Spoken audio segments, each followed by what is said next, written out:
आतली प्रतीती बाहेर दिसली पाहिजे, आतला अनुभव बाहेर सुद्धा आला पाहिजे. नुसतं विश्वरूप सगळीकडे भगवान परमात्मा आहे तुम्ही म्हटला, मलाही कळलं, पण डोळ्याला नाही दिसलं तर समाधान नाही डोळ्याला. भक्तांचं हे वैशिष्ट्य आहे. भक्तांना केवळ अद्वैत अनुभवात समाधान नाही, त्याच्यानंतर परत देवाचं रूप डोळ्याने दिसलं पाहिजे. बाहेर धाकुटी दावी रूप मज गोपिका रमणा ठेवीन चरणावरी माथा. सगळं जरी सांगितलं तरी सुद्धा त्यांना सगुण रूपाची आवड आहे, डोळ्याने पाहावंसं वाटतंय. जेव्हा भगवान नामदेव महाराज आणि ज्ञानेश्वर महाराज तीर्थयात्रेला निघाले, नामदेव महाराजांची सगुण भक्ती श्रेष्ठ, देवाला सोडून काही जाऊशी वाटत नव्हतं, पण देवानीच सांगितलं ज्ञानदेव प्रत्यक्ष परब्रह्म मूर्ती ज्ञानेश्वर करीतसे आदर संगतीचा. देव म्हणे नाम्या पाहे ज्ञानदेव मीचे आहे, जा बाबा त्यांच्याबरोबर जा. काय जाऊशी वाटत नव्हतं, पण गेले परंतु बाहेर मन लागत. संध्याकाळ झाली की झोप येत नव्हती. पंढरी आठवायची, देव आठवायचा. अहो ज्या ज्या क्षेत्रात जाईल, तीर्थयात्रेला जाईल, तिथे पाहिलं की ते देवाकडे पाहिलं तरी नामदेव महाराजचं समाधान होत नव्हतं. ते म्हणले कटेवरी कर नाही ज्या देवाचे, नेघे मी तयाचे दर्शन. त्या देवाची शंका वाटते. म्हणले देवा काही देव असे आहेत की त्यांना हातच नाही, काही देवाला पायच नाही. आता आवड इकडे पंढरपूरची आहे. मग ज्ञानेश्वर महाराजांनी चालता चालता काही सांगायला सुरुवात केली. नामदेवा हे असं काही मानायची गरज नाही, देव सगळीकडेच आहे. तो नाही ऐसा ठाव उरलासे कवन, सर्वत्र संपूर्ण गगन जैसे. देव सगळीकडेच आहे. नामदेव महाराज म्हणतात देव सगळीकडे आहे, तुमचं म्हणणं खरं आहे, पण मला समाधान वाटत नाही देवाला पाहिल्याशिवाय. त्या भगवंताला पाहिल्याशिवाय माझे डोळे निवत नाही, त्याला मी काय करू. काय न लगे मज एक कहाणी असं म्हटलंय. हे तुमचं सांग, मला सांगू नका काय. मला त्यात देवाचं दर्शन होईल का. तसं अर्जुन सुद्धा भगवान परमात्म्याचा भक्त आहे आणि अर्जुनालाही भगवंताचं विश्वरूप पाहावं असं डोळे झालेले येतात. जसं देवाला डोळे होतात, तो पाहावा हे डोळे. म्हणून अचक्षुषी मज डोळे, हातीचेने लीला कमळे पोजवता येते. म्हणून तेवी थेची हृदय आतुली प्रतीती, हृदयात प्रतीती आहेच. बाहेर अवतरू का डोळ्याप्रती, डोळ्याप्रती म्हणजे डोळ्याने मला हे अनुभव आला पाहिजे, दिसलं पाहिजे. मिया इहीची दोही डोळा, झोंबावे विश्वरूपा सकळा, एवढी हाव तो दैवा आगळा म्हणून करी. मिया इहीची दोही डोळा, झोंबावे विश्वरूपा सकळा. मला या दोन्ही डोळ्याने विश्वरूप दिसलं पाहिजे. निस्ता बुद्धीत अनुभव आलाय. तसं पाहायला गेलं तर शास्त्राच्या दृष्टीने, वेदांत शास्त्राच्या दृष्टीने डोळ्याने पाहायला एवढं महत्त्व नाही आहे. कारण जे डोळ्याने पाहिलेलं आहे ते सगळं दृश्य आहे. पुढे भगवान परमात्मा सुद्धा म्हणणार आहेत, अंग सांडोनी छाया आलिंगतो सीमा, नेनशीची गावंडिया काय कोपो आता धनंजय. भगवान बोलणार आहेत.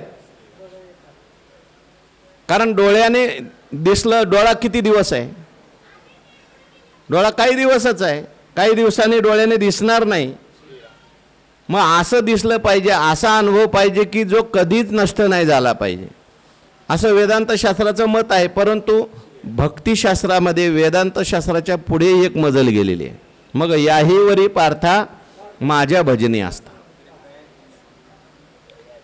भक्ताला असला नुसता मोक्ष आवडत नाही, मोक्षपद तुच्छ केले या कारणे आम्हा जन्म घेणे योगावी. निखळू भजन सुळू माझ्या ठाई. म्हणून मिया येईच दोही डोळा झोंबावे विश्वरूपा सकळा. देवा ठीक आहे, आता तुझ्या कृपेने विभूती ऐकल्या, तुझ्या कृपेने तू देवा सांगितलं मी सगळीकडे भरून उरलेलो आहे, तोही अनुभव मला आलेला आहे. परी देख तसे विश्व आघवे तुवा भरले. इथे जे म्हटलेलं आहे देख तसे विश्व तुवा भरले, हे बुद्धीतला बोध आहे बरं का, हे डोळ्याने पाहिलेलं नाही. देवाचा जो अनुभव घ्यायचा आहे तो डोळ्याने घ्यायचा आहे का बुद्धीने घ्यायचा आहे? जाणायचं आहे देवाला निर्गुण रूप बरं का, निर्गुण रूपाला बुद्धीने जाणायचं आहे. आणि अर्जुनाला तो अनुभव आला आहे, सर्वत्र भगवान परमात्मा आहे, पण नुसता बुद्धीने बोध होऊन भक्ताला समाधान वाटत नाही. जो अनुभव आला तो बाहेर विश्वरूप दिसलं पाहिजे. म्हणून अर्जुनाकडे त्या ठिकाणी अर्जुनाने भगवंताकडे प्रार्थना केलेली आहे, इच्छा प्रगट केलेली आहे.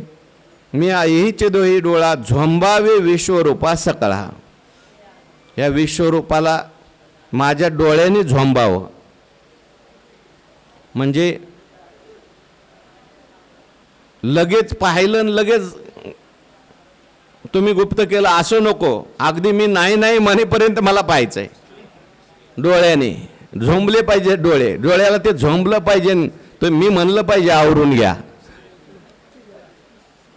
एवढं पाहायचं आहे. म्हणून एवढी हाव झाली, आता ही इच्छा निर्माण झाली. पण तो दैवा आगळा म्हणून करी, कोणी अशी हाव करू शकत नाही, कोणाला अशी इच्छा होणार नाही. अर्जुनाला ही इच्छा निर्माण होते, त्याचं कारण तो दैवा आगळा आहे. देवाचं विश्वरूप पाहण्याची इच्छा बरं नुसती झाली, इच्छा होऊन पूर्ण झाल्या का अनेकांच्या? अहो अजून विश्वरूप कोणाला दिसलं? विश्वरूप पाहण्याची इच्छा कोणाला होते? देवाला म्हणावं लागलं मनुष्यानाम सहस्रेषु कश्चित यतती. हजारो लोकांच्यात एखाद्याला असं वाटतं आपल्याला देवाचं दर्शन घडावं. सगळ्याला वाटतं का? सगळ्याला वाटत नाही. सगळ्याला वाटतं ल्यावे खायवे बरे असावे सदैव, हेची जीवा हावं संसारी आहे. जास्तीत जास्त कोणते हाव होते? म्हणते संसारी जन्मे जे स्वर्ग सुख भोगी जे म्हणून तिकडे जातात. या संसारातलं मला असं असलं पाहिजे, तसं असलं पाहिजे, चांगलं संसार चालला पाहिजे, कुटुंब चांगलं असलं पाहिजे, मुलंबाळं असली पाहिजेत, पैसा पाणी असला पाहिजे, हे हाव आपल्या सगळ्यांनाच आहे. पण एखाद्यालाच अशी हाव निर्माण होते की मला देवाचं दर्शन घडलं पाहिजे. नवे नवे आता हे नुसतं देवाचं दर्शन नाही, विश्वरूप दर्शन. झोंबावे विश्वरूपा सकळा, एवढी हाव तो दैवा आगळा म्हणून करी. तो त्याचं दैव आगळं आणि वेगळं आहे म्हणून त्याला ही हाव होते. आता अर्जुनाचं दैव किती श्रेष्ठ होतं. आता परत परत ज्ञानेश्वरीत हा विषय येतो. देखा ढवळारी चिंतामणीचा पहुडला होय दैवाचा. वसंताही बोलू तयाचा. हा म्हणजे चिंतामणीच्या घरात झोपलाय हा. ढवळारी चिंतामणीचा म्हणजे चिंतामणीचं घर, आणि तिथं झोपलाय. पुन्हा तो दैववान आहे. हा याला अर्जुनाला भाग्यवान का म्हटलंय, दैववान का म्हटलंय? कारण अर्जुनाला सांगण्याकरता इथं कोण बसलेले? देव बसलेले आहेत. ज्ञानोबारायांनी पुढे वर्णन केलंय. हा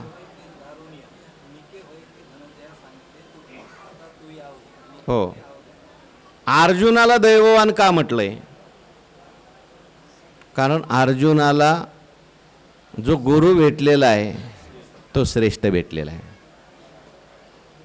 नुसता श्रेष्ठ गुरु भेटला म्हणून अर्जुनाला दैववान म्हटलं नाही. त्या गुरुचं अर्जुनावर प्रेम आहे. काय ते कामधेनूचं जो वासुर असतं, कीर्ती कामधेनूचा पाडा, वरी कल्पतरूचा आहे मांदोडा, मनोनी मनोरथ सिद्धीची या चाडा नवल नव्हे. हे कामधेनूचा बछडा आहे. ज्ञानोबा तर पुढे म्हणतात, आजी तो कल्पतरूची शाखा, म्हणून वांझोळे न लगती देखा, जे जे येईल तयाचे या मुखा, ते ते साचचे करी तसे येरू. म्हणून दैव आगळा. अर्जुन दैववान का आहे? कारण ज्यांच्या पुढे अर्जुन प्रश्न विचारतोय ते दैवाच्या काय, सगळं दैव त्यांच्या हातात आहे की नाही? सगळ्या जगाचं दैव त्यांच्या हातात आहे.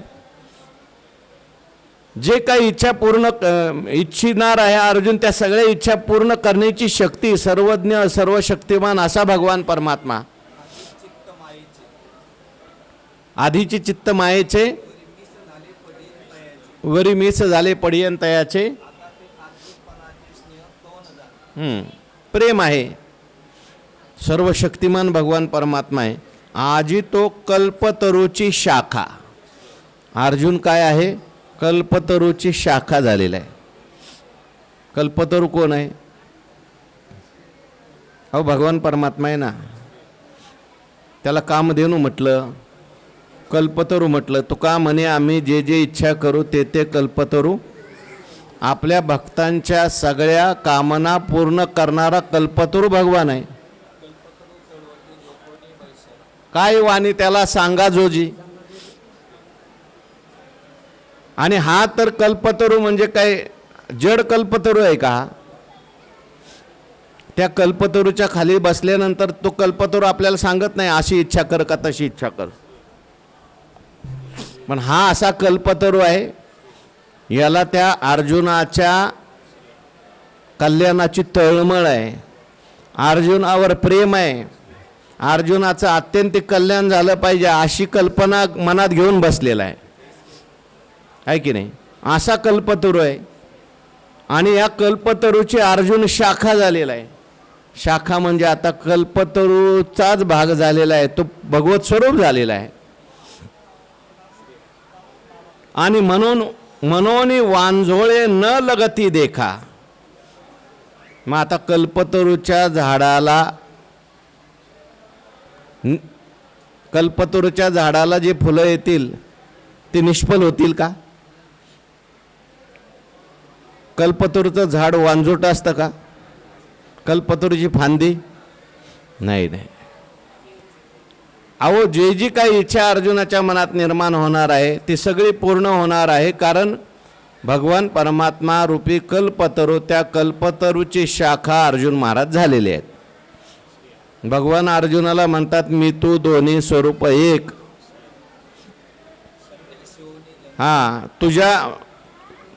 तुझं अज्ञानत्व हरावे लागे आधी. अंतकरणात प्रेम आहे. असू द्या. जे येईल तयाचे या मुखात, ते ते साचची करी तसे येरू. म्हणजे त्याच्या मुखाला जे जे येईल ते ते आता खरं करायला हा बाबा बसलेला आहे.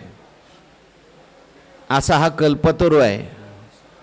भक्ताने म्हटलं की लहान व्हा लहान व्हा, भक्ताने म्हटलं मोठं व्हा मोठं व्हा. तुका म्हणे होय भक्ती केला तैसा, पूर्वी धरावी ते इच्छा. नवे नवे इच्छा करायची गरज नाही. अर्जुनाच्या मनात आलं की ते ओळखतो. ते आपण उदाहरण नेहमी पाहतो. वनामध्ये भगवान परमात्मा अर्जुनाला घेऊन गेले आणि अर्जुनाच्या मनात आलं पाणी आणायला. अर्जुन एकटे गेले, रथात भगवान बसले आणि मनात आलं इथं सुभद्रा असती तर बरं झालं असतं. तर भगवानच कोण झाले आणि एक अंगठी अर्जुनाच्या हातात घालून टाकली. भक्त जैसेनी जे तप आहे ते तैसे तेच होत जाये, जो मी तुझे झालो आहे खेळणे आज. आणि मग भगवान परमात्मा आणि अर्जुनाने भगवान त्या सुभद्रेच्या हातात घातली अंगठी म्हणतात.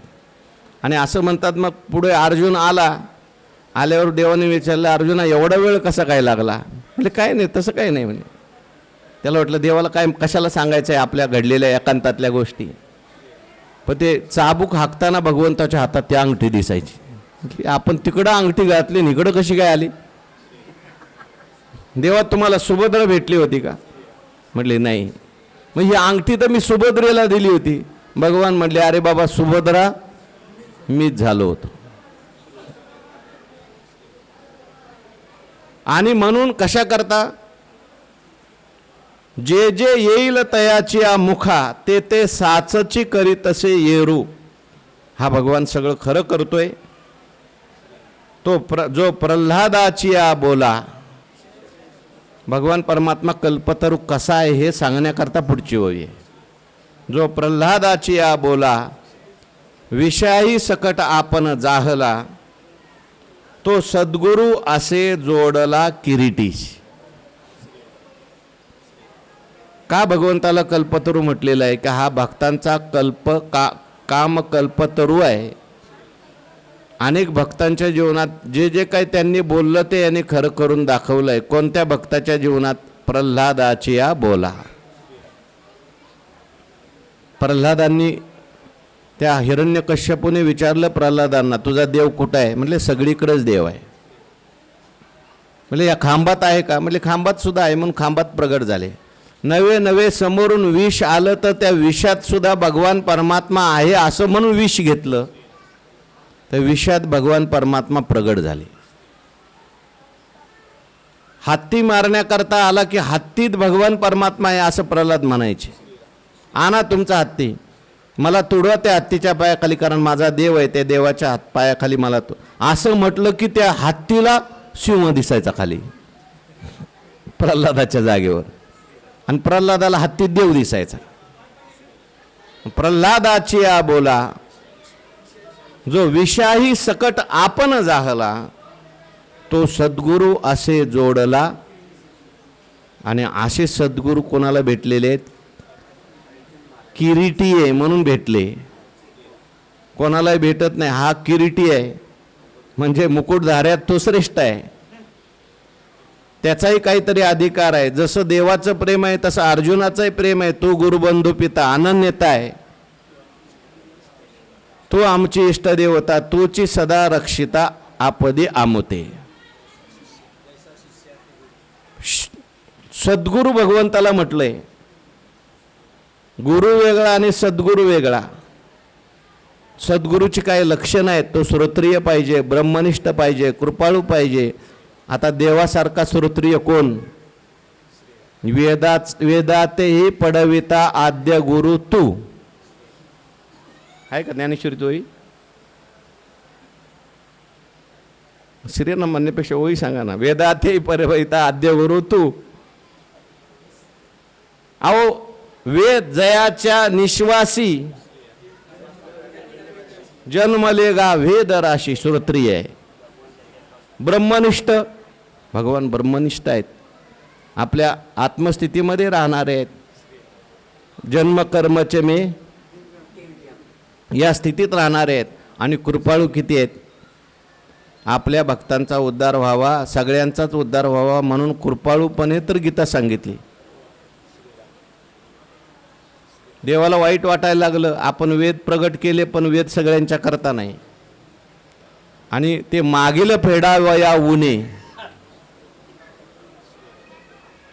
तो वेदच त्या ठिकाणी गीतेच्या रूपाने प्रगट झाला. नवे नवे आणखीन कृपा किती त्या संस्कृतमध्ये असलेली गीता ती मराठीत करण्याकरता ज्ञानोबारायांच्या रूपाने. कृपाळू उदार माझा ज्ञानेश्वर. आणि म्हणून अशा प्रकारे भगवान परमात्मा आहेत. सद्गुरू आहेत. कृष्णम वंदे, जगाचं कल्याण व्हावं असं त्यांना वाटतंय. म्हणून विश्वरूप पुसावया लागी, पार्थ रिगता होईल कवने भंगी, ते सांगेन पुढील प्रसंगी ज्ञानदेव म्हणे निवृत्तीचा. म्हणून विश्वरूप. आता अर्जुन विचारणार आहे काय? विश्वरूप डोळ्याने पाहायचं आहे. म्हणून विश्वरूप पुसावया लागी, पार्थ रिगता होईल कवने भंगी.